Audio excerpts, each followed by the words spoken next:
Well, good afternoon, everyone, and welcome to the June session of Ranching 101. I know people are hopping on and joining us as we speak, but as people are joining, I just want to give a few announcements on the Texas and Southwestern Cattle Raisers front before we get going here today. So, from an event side of things, of course, many of you are aware we have our TSCRA Cattle Raisers Convention coming up this July 23rd through 25th.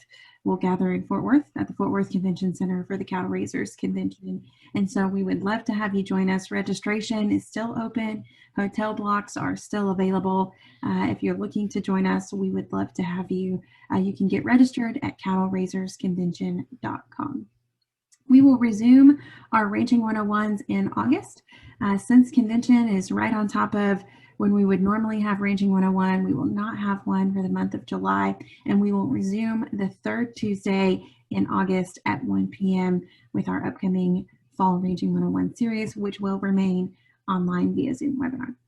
So with that, I would like to turn it over to our speakers today, Justin Axman and Levi Trubenbach. I hope I said your names correctly with the Livestock Nutrition Center. We'll talk about nutrition and what a cow really needs throughout the different stages of her life. If you do have any questions, we would encourage you to ask those either throughout the session or at the end. Below, you should see two boxes, a Q&A box and a chat box. Feel free to drop your questions at any time in either one of those boxes, and Justin or Levi will answer those as we move throughout the webinar. And with that, I will turn it over to you all. Okay. Well, thank you, Emily, for the invitation. It's a great opportunity for us not only to share some of our approaches to nutrition in the beef cattle world, but also to have an audience like this one that's got a real interest in cow-calf nutrition. Great opportunity for us to spend some time visiting with you guys, and we certainly welcome interaction, whether those are questions during the middle of the talk, or if you want to save them to the end, that'd be fine. Justin or I would be happy to answer. So we'll get kicked off here. I think if I can change my slides here. There we go. Okay. So generally what we're going to talk about today is all things nutrition in the cow-calf sector. I don't have water on here. I thought about it after we made this slideshow. Water is definitely the most important nutrient. We're not going to talk about it today because we're just going to throw out the disclaimer that you need to make sure your cows have access to quality water, and that is that they can physically consume it every day. But the bulk of what we're going to talk about today is protein and energy balance. And then at the kind of towards the end of the conversation, we're going to visit a little bit about our approach to vitamin mineral supplementation. So as a group, the way we approach cow-calf nutrition is to start with some understanding of the basal diet. Our sales consultants are trained that one of the first questions we should be asking our customers include what is your base forage and how much of it is available. Probably do need to throw out another disclaimer. Not only do we need to know the type of forage you have, but we also have to throw out an understanding that the cows have access to unlimited quantities of said forage. We can have the highest quality wheat pasture available, but if it's only an inch tall and it's overgrazed, cows physically won't have the ability to consume enough nutrients to meet their requirements. So back to kind of what we were talking about here, we get a wide range of base forage scenarios, right? The most common in our part of the world when supplementing cows is dormant native pasture. We get quite a few farmers feeding various forms of straw. This year with the wheat prices being relatively high, there's going to be a lot of wheat harvested for grain. And we expect to see quite a bit of straw baled up and probably fed to cows. Got customers feeding cows or turning cows out on wheat pasture. And we obviously feed large amounts to hay really across our whole geography to cows. One of our kind of internal jokes is when we get customers to call in and say they've got good quality hay, we always ask how many O's are in the word good, right? How good is it really?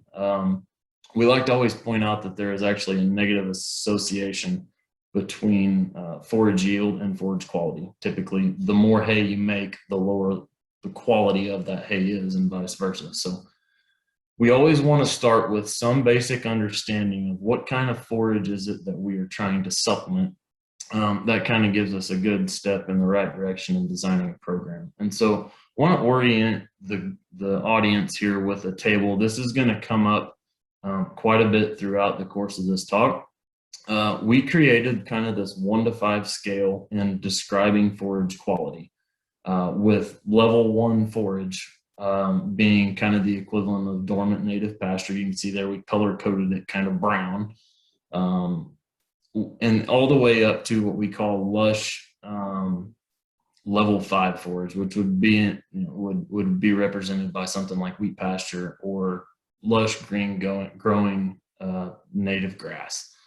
And we tend to think about average quality forage being a bale of average Bermuda grass hay, somewhere in that 7 or 8% protein range, with the energy value being somewhere in the mid 40s.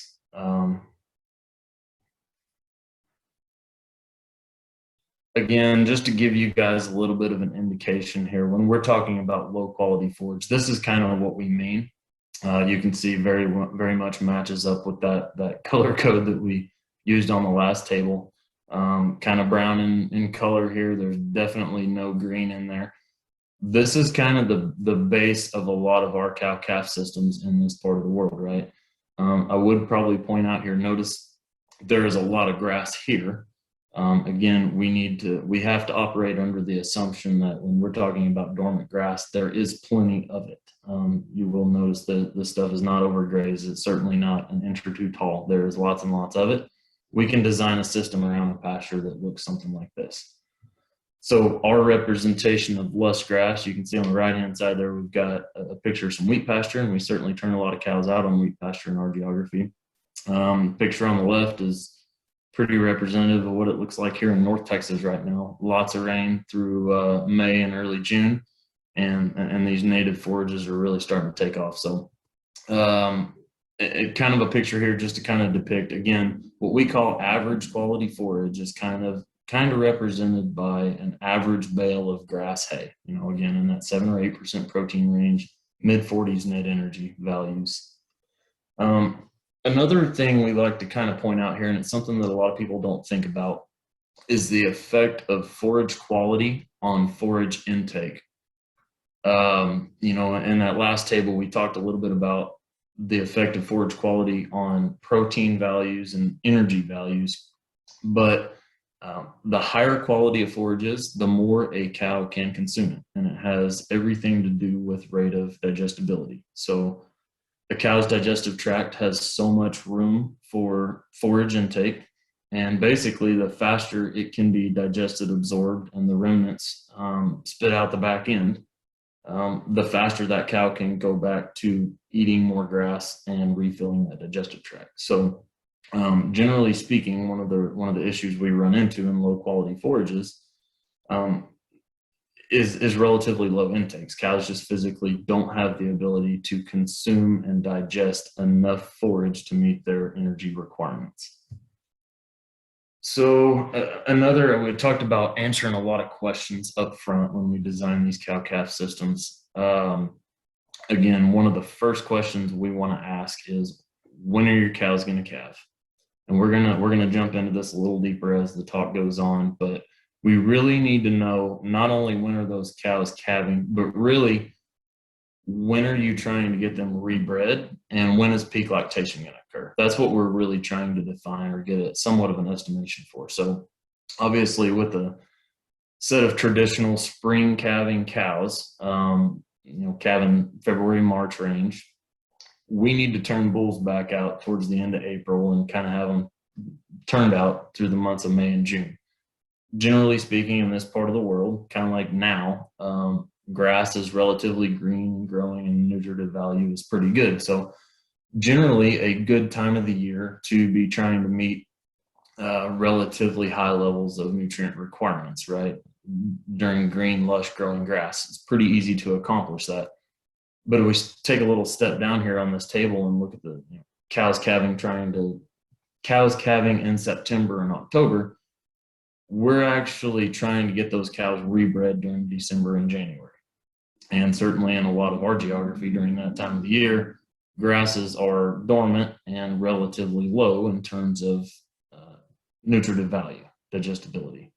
And then, further south we go, certainly into South Texas and other parts of the southern United States, we do have quite a few cows calving in December and January. And they can actually match up fairly well with an early green up.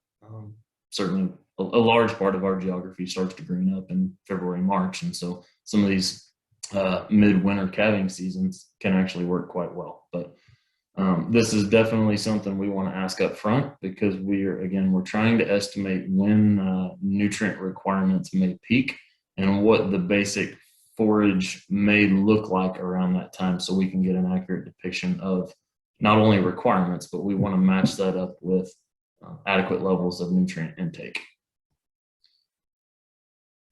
So the figure here depicts protein requirements. This red line designates protein requirements in a spring calving cow herd throughout the year. You'll notice that it really peaks right there around April. Okay, so we said these cows are calving in kind of February and March in the traditional system. Somewhere around 8 weeks, 2 months after they start calving is when peak lactation occurs. And so, like we talked about, April's a pretty good time for that, because that's when grass tends to green up and start growing again, right? So let's set up a kind of a basic scenario here again. This is the same table we talked about earlier. We're going to generally assume in this scenario that forage is dormant, yet in adequate quantities through the months of January, February, and then later in the year in November, December, with quality improving quite a bit throughout the spring. And then after we get it to, through May or June, typically things start to get relatively hot. Sometimes grass will go dormant during the late summer, but we're going to operate under this general assumption that forage conditions stay relatively good through the summer months until we get to around October, and then we go dormant, like I said, towards the end of the year. Okay. So with these assumptions in mind, what we're going to do is match up this curve of protein requirements with the cow's ability to consume protein and try to identify nutrient deficiencies. And so that's kind of what we have here. You'll notice that, again, these cows that are calving in February and March, their peak requirements do happen right there around the spring, which coincides with really high levels of forage quality. So we really don't need to think about supplementing protein during that period. But if we look later in the year at November, December, and then kind of into the late winter months, January, February, you'll notice there's a gap there between protein requirements and protein intake. That's a deficiency that we have to meet through supplementation. Okay. And so we'll dive into that just a little bit deeper here, look more specifically. So that last figure kind of showed an annual look at protein requirements. We're going to zoom in here a little more specifically and look at the winter or fall through spring supplement months. Okay, so September through March. We're still looking at a set of spring calving cows here. Weaning September, October time, mid-gestation is kind of that early wintertime months, and they're approaching calving in March, February and March. And you can see those protein requirements take off there on the right-hand side. Point your attention here over to the left-hand side of the screen where we're kind of looking at this base assumption of forage quality. What we want to try to do here is take a look at what happens if things don't green up in February and March like they're supposed to. And we tend to have this scenario fairly frequently when things are relatively dry in the spring is, customers call us and say, well, cows are starting to calve and they're really in poor condition. We ask them, how much are you still supplementing? And oftentimes the response is, well, we started to get a little bit of green grass in February, so we stopped supplementing. And you can see from this figure here, there's still a potential deficiency that needs met, even if forage conditions are starting to improve a little bit. So generally speaking, a good rule of thumb for spring calvers in the dead of winter or mid gestation is we need to supplement roughly a half pound of protein. You can see kind of November, December, that's roughly what the numbers would show. As we progress closer to calving, that gap or that separation gets a little bit wider. We may need to feed 3/4 of a pound or 8/10 of a pound during late gestation. And then as they start calving, really depends on what forage quality does, but we may need to feed anywhere from a half pound to more. But let's take a look here on the left-hand side and see what happens if we change that forage quality from our base scenario to a dry scenario. So if we look on the right-hand side of the same figure here, we'll notice those blue bars are significantly lower in February and March, because in this scenario, we did not theoretically get the rain that we were expecting. A 1 pound deficiency in protein is significant in a lactating cow. I mean, that's roughly half of her total requirements during early lactation.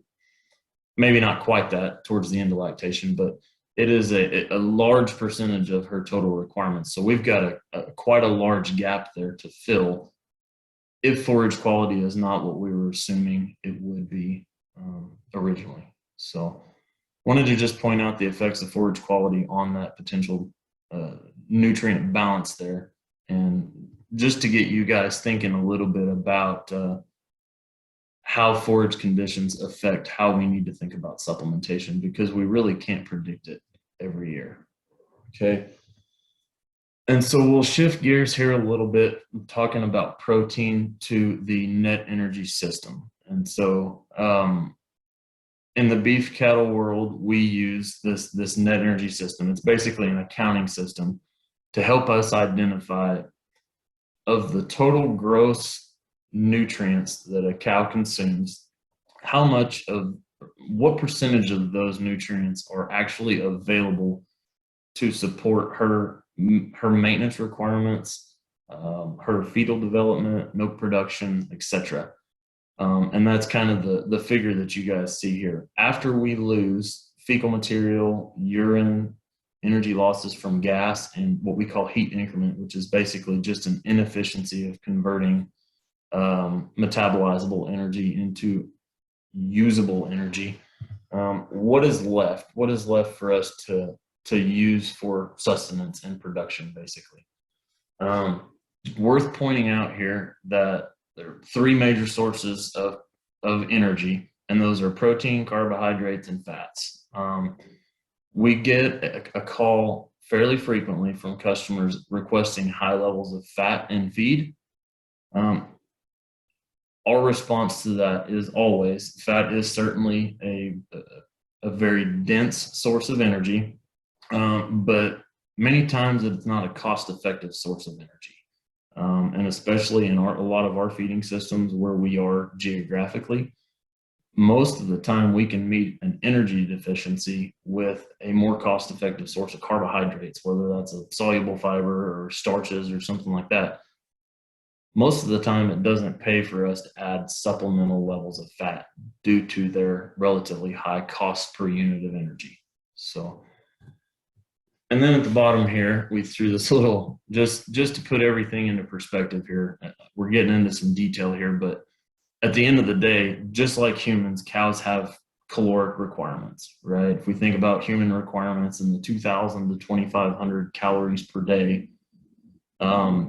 you're going to see some numbers here and some units. For cows, we use the term megacalories, which is the same calories that humans use. We just move the decimal over 3 places. So if we require 2,500 calories, a mature non-lactating cow typically will require somewhere around 8,000 or 9,000 calories.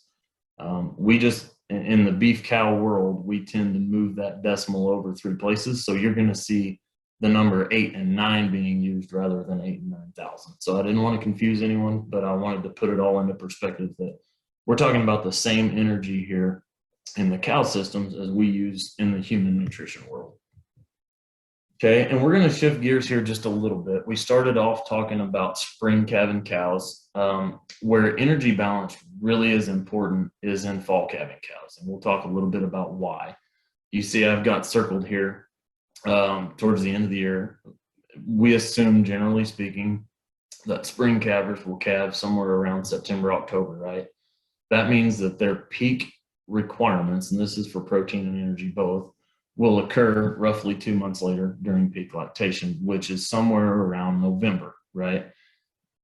That also happens to coincide with the time at which we need to be rebreeding. And you'll notice here, if we add energy supply to this same figure, we've got a really wide gap there between requirement and demand, or requirement and supply or intake. This is a really difficult challenge for us to tackle in the set of cows that are trying to calve. This requires quite a bit of supplemental feed when this scenario occurs. So we'll talk about how to approach that here. So again, we're going back to this kind of condensed look at the maybe feeding period here. Rather than a total annual look at it, we'll look at it from September to March, which is when we could theoretically feed fall calvers. Over on the left-hand side, you'll see our basic assumptions about forage there. And you'll notice that November through January, we show forage quality to be like a level 2. That is generally because we rarely have customers just turn fall calving cows out on dormant pasture through those months if they're lactating. Typically, there's a really wide separation between requirements and available energy. So we generally assume that there will be some combination of dormant pasture being consumed with average quality hay. We just assume the producer is going to feed some level of hay. So the average forage quality is somewhere kind of in the middle. So we call it level 2. Okay. And so if we look here at these percentages in the blue bars, what these basically mean is through these months, this would be an estimation of the percent of total requirements that a cow is able to achieve through her base forage diet. And you'll notice cows during peak lactation, if they only have hay and dormant pasture to consume, we're probably only meeting 70 to 80% of their total energy requirements. Okay, and so obviously, we need to meet those requirements or we're going to begin to lose body condition scores and we're going to have poor conception rates. To make this even more dramatic, what happens if we reduce forage quality, just like we did in the spring calving scenario? What happens if we don't feed that good quality hay or average quality hay? What happens if we just let them go on dormant pasture?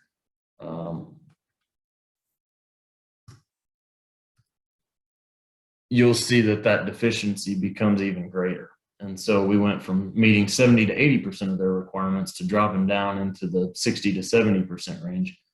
This will have severe consequences on body condition scores and conception rates if we don't correct the deficiency. So just kind of a brief conversation here about cow body condition, just to give everyone here somewhat of a level playing field in terms of what we call average body condition scores. The system ranges from 1 to 9, with each condition score being, and this varies a little bit, but somewhere around 70 to 80 pounds per condition. Most cows we see are within that kind of range of 4 to 7. That's kind of if we looked at a bell curve of all the cows out there, that's where the majority of them would fall. And in the perfect world, we'd like cows to calve at roughly a condition score 6. And then, in the next 60 days when they hit peak lactation, we'd like those cows to remain somewhere in that 5.5 range for a couple reasons. Number one, that gives us a little bit of wiggle room. If we under or overestimate forage quality and forage availability, and we lose a little bit of extra condition, we can still get those cows rebred. But the second one is just conception rates in general.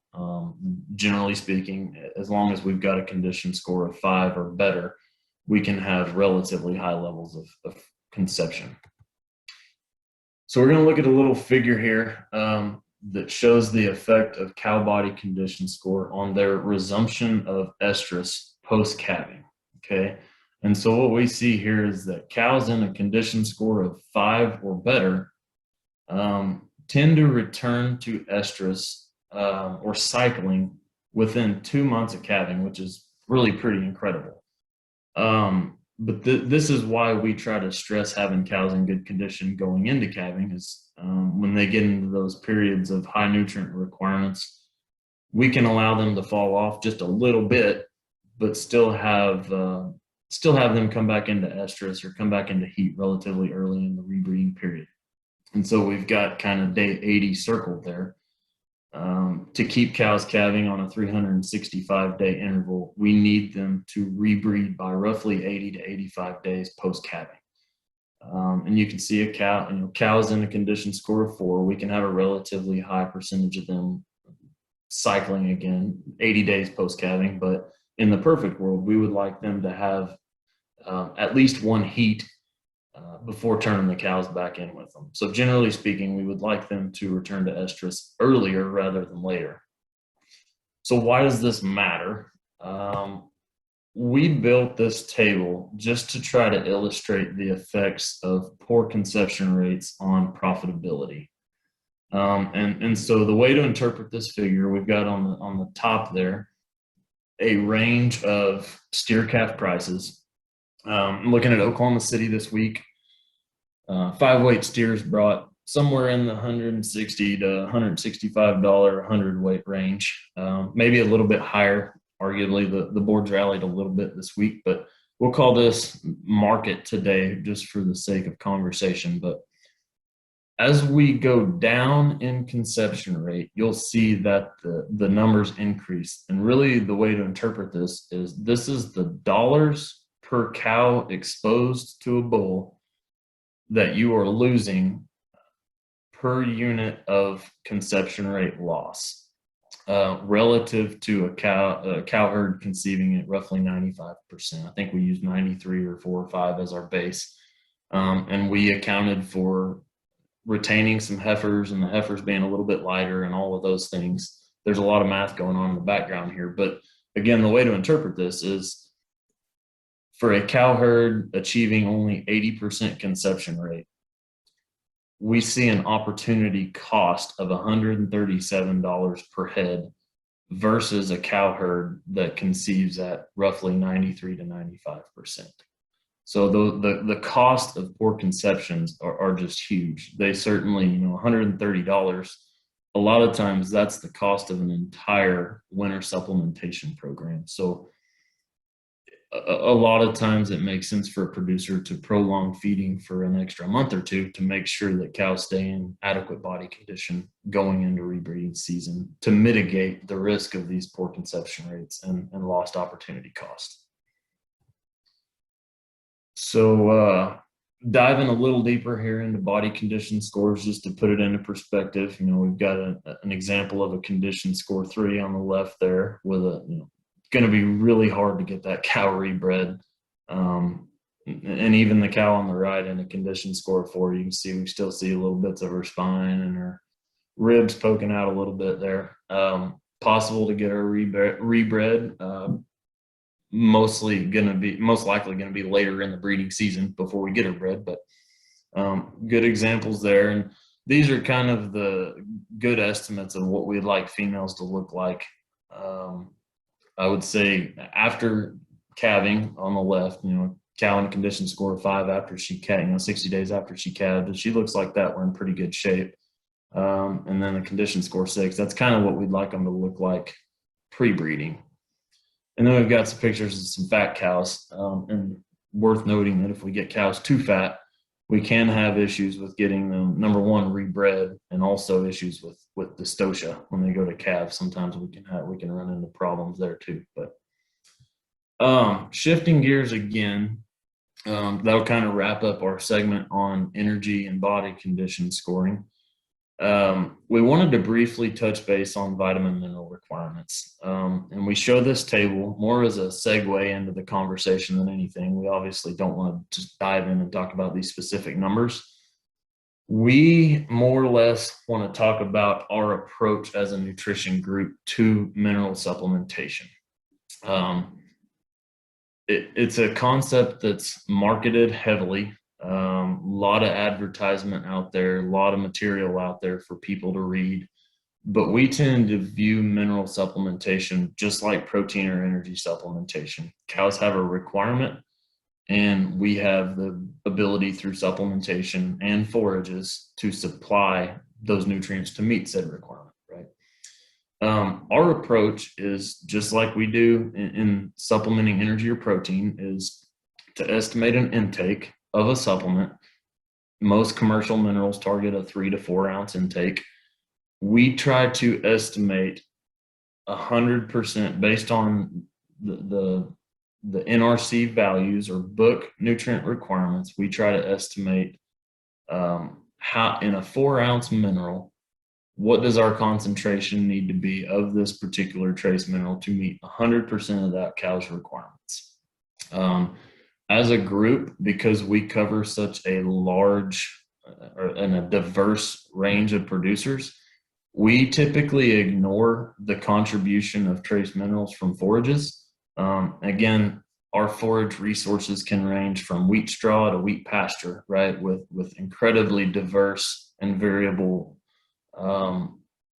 sources of available trace minerals. So our approach is just say, let's meet 100% of requirements in a 4 ounce intake, and then we don't have to worry about deficiencies.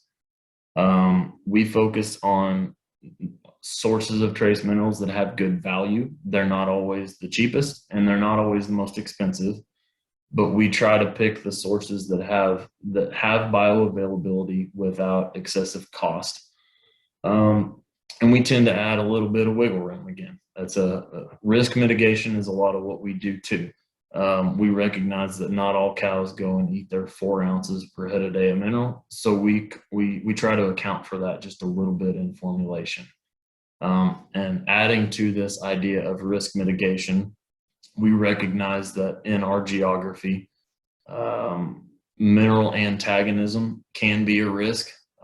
We certainly run into it. It is relatively rare, but we definitely have some cases in places. But our approach is, okay, we use a relatively large percentage of our mineral sources are these high value ingredients.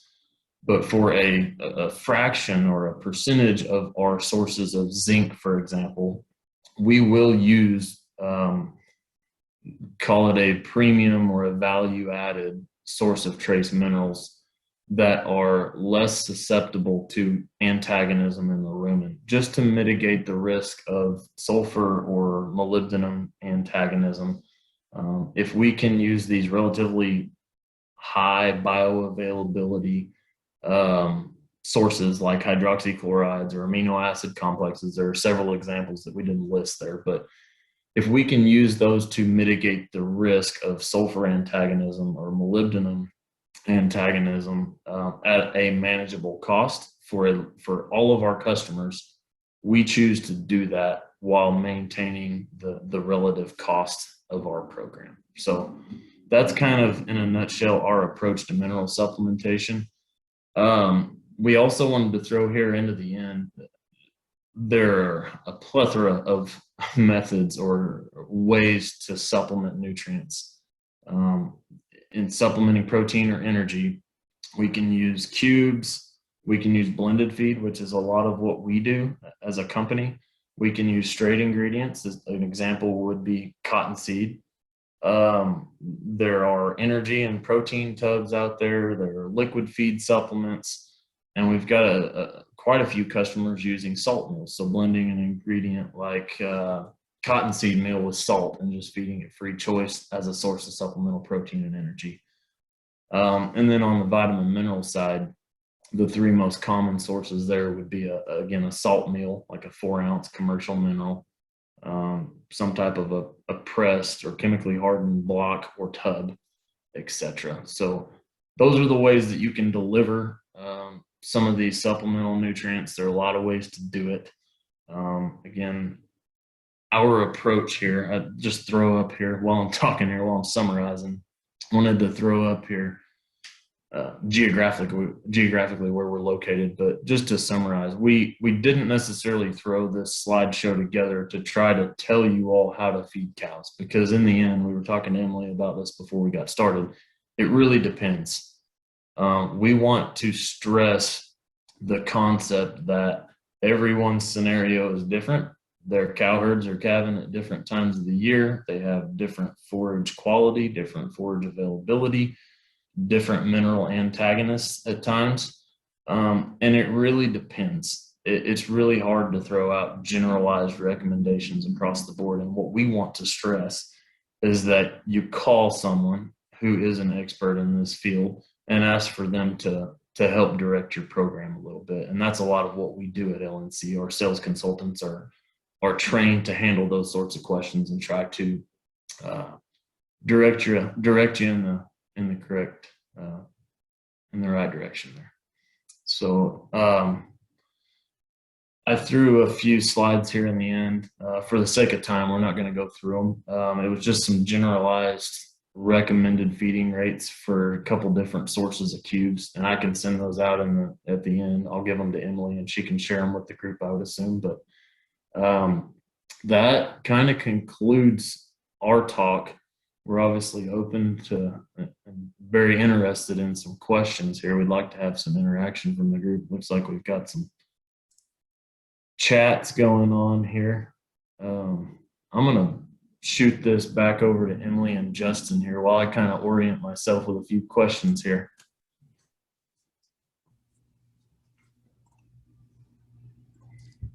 Well, thank you, Levi, for that.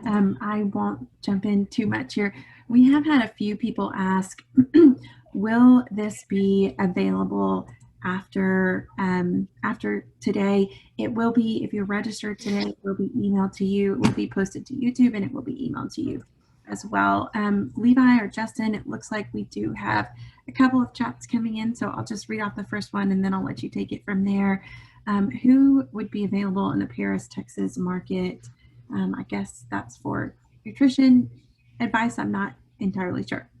Yes, so our closest facility there, I assume is the question being asked, would actually be Foreman, Arkansas. I don't have the number here handy, but if you'll get on our website, it's lnc-online.com. You can take a look at geographically where we're located there. But the closest one to Paris would be Foreman, Arkansas.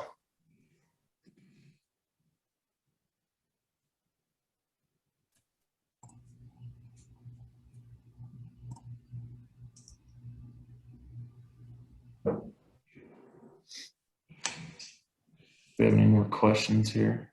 Looks like we've got one about general formula for weight or volume on a daily intake of commercial mineral mix for cattle. Not sure I 100% understand. General formula for weight or volume. We may have to get back to that one. Yeah, we might have to. Briefly, largely going to be composed of a calcium source, primarily calcium carbonate, as a majority of your commercial cow minerals will consist of a large portion of calcium and salt. Now when you get to a high mag or a winter formulation, you'll have some phosphorus and magnesium that will take up some of that space as well.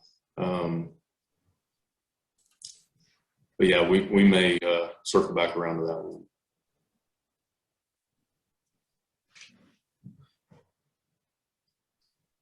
So we've got another question here. Relatively good quality forage, keep out protein tubs. What's a good guide to decide which tub to use? In the cow world, our approach is always with the general assumption that we're going to keep cows in an adequate body condition score.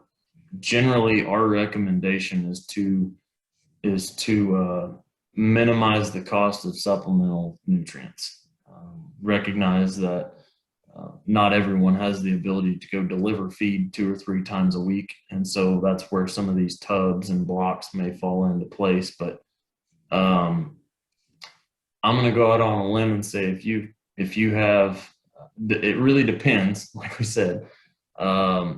If your cows are not actively calving, my guess is if you've got plenty of forage in that 3 to 4 range on our 1 to 5 scale, you probably don't even really need supplemental protein. Now, when they go to calving, more than likely you're going to need to feed somewhere in the half a pound of supplemental protein to an additional pound of protein range. We would take your, in the perfect world, you'd call us and give us all of this information. We would take the details, plug them into our nutrient model, and we would actually calculate it down to the 1/10 of a pound of supplemental feeding rate range. But generally speaking, I'm going to say for at peak requirements, you may need to feed an additional half pound to a pound a day of supplemental protein if you've got good quality forage there. And it doesn't really matter how you do it. That can be through a tub or from cottonseed. It can be through a commercial cube, etc. The question of, do fall calving seasons work well if you supplement properly? The answer to that is absolutely. Typically, we need to have some source of good quality forage. I'm going to say good to really good quality forage during that period, and that can either be hay, or in some parts of the world, we've got access to winter grass or something like that. And maybe you can kick cows out on wheat pasture for a little period of time there. It is possible, and we've got customers just turning fall calving cows out on dormant pasture during the wintertime. It's possible. We just need to feed them. We need to be focused on feeding relatively high levels of supplemental nutrients. And if we need to help you with that, feel free to give us a call. Well, that was fast. I got to thank you already. Any more questions we can help answer here? I'm answering a couple in the Q&A typing. Cow's daily intake. I could probably share my screen again to answer the daily intake question. Can you see that, Axman? Yes. Perfect. So I think we can use this slide. Oh no. So we can use our intake slide here to talk about this. So it depends. Again, it depends on forage quality and whether that cow is dry or lactating. Generally speaking, a good estimate would be somewhere around 2% of body weight, or maybe it's a little bit better. So if a cow weighs 1,000 pounds, a ballpark estimate of dry matter intake would be 20 to 25 pounds per head a day. That cow's lactating, that number may increase. You can see over here on the right-hand side, it can increase to up to over 2.5% of body weight. So if that cow is lactating and on really good forage, we could see intakes approach 25 to 30 pounds. And like we said, relatively poor quality forage. So if we've got 1,000-pound cow that's dry on wheat straw that is not being supplemented, her intakes may fall as low as 15 to 20 pounds. Hope that answers that question.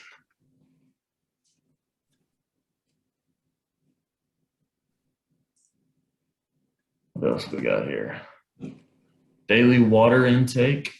I would say a good rule of thumb, 10 to 12 pounds, 10 to 12 gallons per head a day. That can increase dramatically during the summertime, probably increases 50 to 70% during the summer. Just kind of a good ballpark estimate there. Usually a gallon per 100 weight. And yeah, roughly double in the summertime.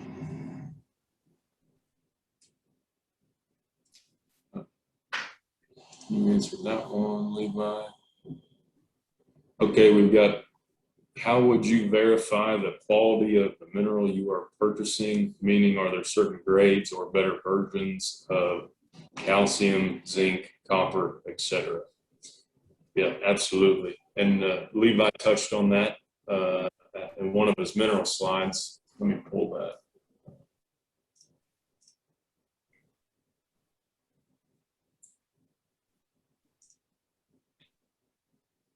So when you have your vitamin and mineral supplementation options, typically feed manufacturers will list out guaranteed analysis and the ingredients that are included in that formulation with a feed tag, and that would be your best ability to verify the quality of that product.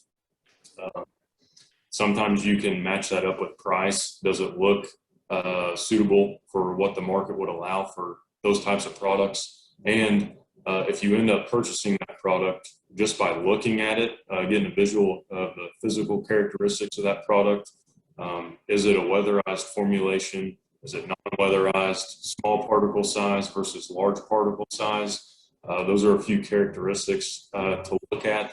Now, as far as the nutrient source, that list can get pretty long.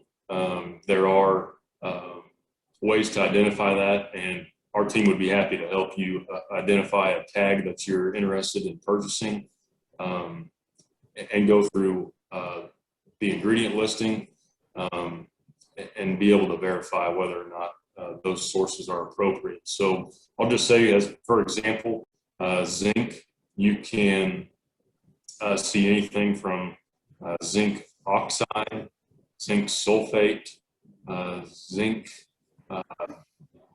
hydroxychloride, zinc amino acid complex, and I believe there's a few more, but those are primarily the ones you're going to see. Going back to how Levi approached that, the hydroxychloride and amino acid complex would be considered a higher quality or a premium version of a product. So a product that includes that would be considered more premium than one that would include your zinc oxide and zinc sulfate. Not to say that zinc sulfate is a poor choice of source. So you probably witnessed that it could get pretty lengthy in conversation. So it takes a multifaceted approach to make sure that you're getting a quality product.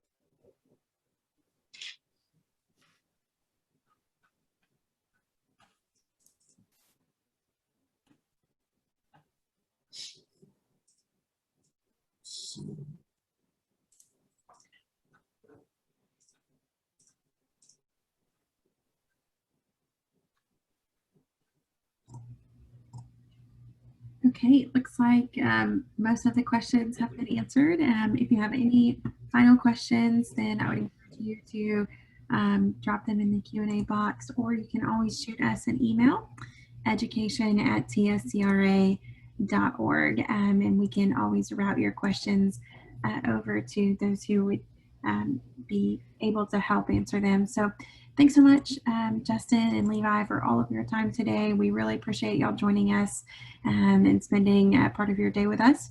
Again, all of you should be receiving the recording link here in the next 48 hours. It will also be on our YouTube channel. And any final questions, education@tscra.org. Thanks so much for your time. We really appreciate it. Y'all have a great week. Thanks for having us. We appreciate it.